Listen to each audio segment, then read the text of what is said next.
এটি চেনা যায়, অনেকেই দেখেছেন, অনেকেই হয়তো দেখেননি। এই প্রজন্মের লোকেরা হয়তো অনেকেই দেখেনি। এক সময় হাটে বাজারে প্রচুর দেখা যেত। কয়েকদিন আগে পদ্ম ফুল দেখিয়েছি, এটি পদ্মের ফল। তাহলে এটা কি? পদ্মের ফল। আমরা পদ্মের ফুল যতটা চিনি, ফলকে অতটা চিনি না। এই পদ্মের ফলটিকে বলে পদ্মের চাক, মৌমাছির চাকের মতো। এই যে একটি, দুটি, তিনটি, চারটি, পাঁচটি, ছয়টি, সাতটি, আটটি, নয়টি, 10টি, 11টি, 12টি, 13টি ডটের মতো দেখা যাচ্ছে। এই 13টি হলো বীজ।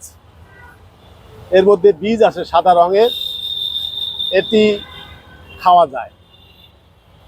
পদ্মের চাকের বীজ খাওয়া যায়, শ্বাস খাওয়া যায়।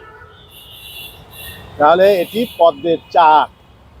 নিলম্ব লুসিফেরা পদ্মের বৈজ্ঞানিক নাম। আগে দেখিয়েছিলাম এটা শ্বেত পদ্ম। তাহলে এটি শ্বেত পদ্মের চাক। যারা দেখেননি তারা আজকে এটি দেখে চিনলেন, এবং এটির ভিতরে যে অংশটি আছে বীজের অংশ, শ্বাস, সেটা খাওয়া যায়। পদ্মের চাক, পদ্ম, নিলম্ব লুসিফেরা। কি সুন্দর দেখা যাচ্ছে পদ্মের চাক। যারা দেখেননি এই ভিডিওটি দেখে পদ্মের চাক চিনে নেবেন। পদ্মের চাক।